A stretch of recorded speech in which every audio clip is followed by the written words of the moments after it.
Alright guys, today we're talking about video during class.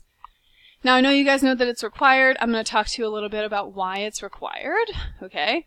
And then I'm going to remind you that I don't really care if you agree with me or you don't. In this particular case, I don't care about your feelings. I don't care about the student's feelings. I don't care if the student thinks that they are super hideous because they have one pimple on their face.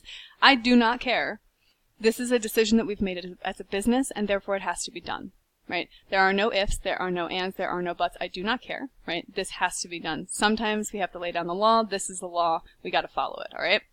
But why? What's the idea here? What we're trying to do, our kind of goal, right, is to create an environment that feels human, that feels personal, it feels nice and calm, okay? I get, right, trust me, I understand that not everybody likes to be on video and that it doesn't necessarily make everyone feel super calm. I understand that. All right, but what we also need to do, okay, as instructors, the secondary level over here, is we need to make sure that we understand who the student is, what's going on in the student's life. It is pretty important actually to know, like, the gender of the student with whom you are working. And if you're not on video, it's very difficult to know that, okay? A lot of our names are not necessarily names that you would recognize. It's not like Paul and Fred and Sarah. Okay, we have some of those, but we also have a lot of unrecognizable names, or, less recognizable. So we need to be prepared for that. You gotta go in, you gotta know if the kid you're working with is a girl or a boy, alright? That's gonna be important. Also, we need to know if parents or siblings or anything, pets are coming into the room very regularly. We need to know and see if the student is distracted. That's pretty important. We need to know and see if the student gets up from their computer and just walks off. Which, trust me, has happened like a ton, right? Okay, so we do need to know these things. We also need to be able to, just like identify the student's emotional state. You look at their face and you can tell, what are they doing? If they're holding their head in their hands, or they're just kind of like shaking, or if they're literally crying, all right? You need to know that. As an instructor, you need to know that information. That's important information. If you don't know that, then you're losing out on like 95% of the tutoring experience, alright? It's not uncommon, by the way, for people to break down crying about math. Plenty of people have math phobias. They come here because they have math phobias. They're terrified of math, and they will break down crying, trust me. So, keep that in mind, right? It is good to know those things. What else? So, it is a rule. Those are the things that we're looking for. In terms of your video, if we talk about that for a second, you need to make sure that you guys are professional, okay? So don't have a bunch of, like, crazy stuff in the background. Don't have, like, alcohol in your background or something, right? Obviously. Don't have people generally in your background as much as you can avoid it. So if you're out in a public place, try to pick a wall. Then you can sit and face that wall.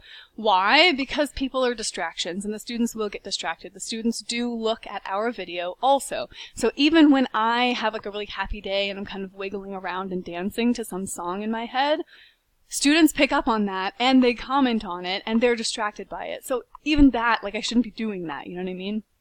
It's a distraction, it's not good, try to limit those things. Also, you're going to want to make sure that you are putting forth a good image, okay?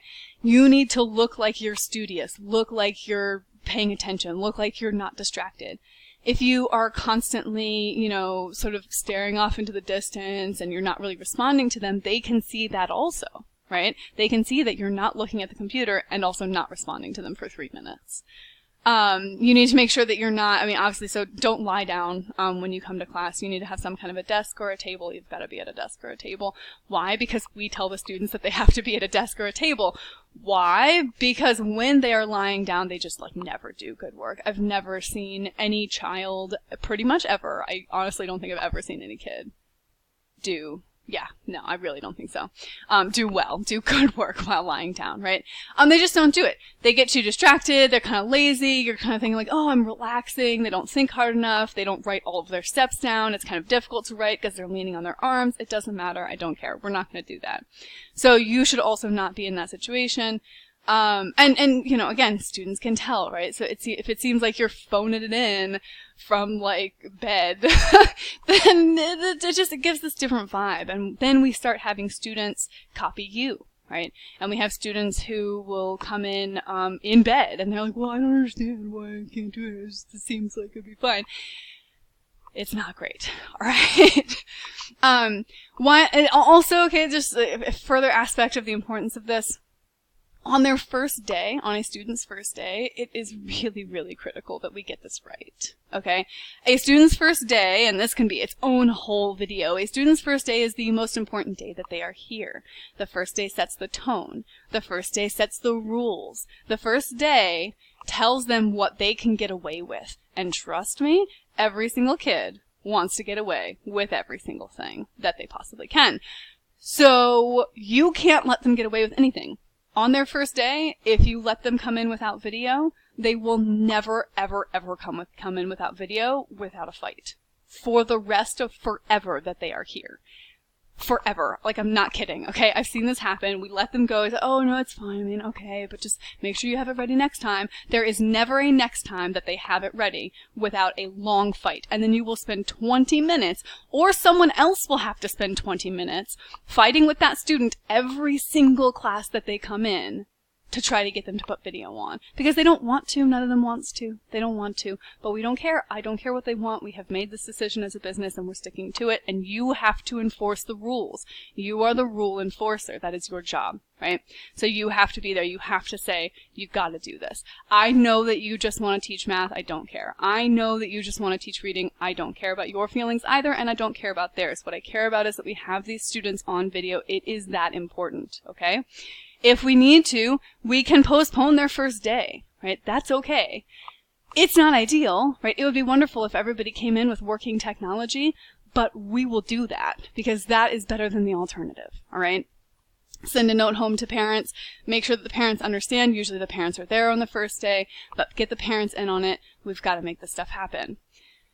Anything else? Okay, so on their first day, if you tell them, if you don't tell them that they're not allowed to use a calculator, or if you think they're using a calculator and you don't speak up, that kind of stuff, it gets ingrained into what they do. If you let them have bad steps on their first day, or if you let them write their steps in the margin, or if you let them have teeny, teeny, tiny handwriting, or teeny, tiny little diagrams, all of that stuff gets just, kind of inside of their brains, and they will come back 3 years from now, and they'll say, well, I don't understand because so-and-so let me do it that one time.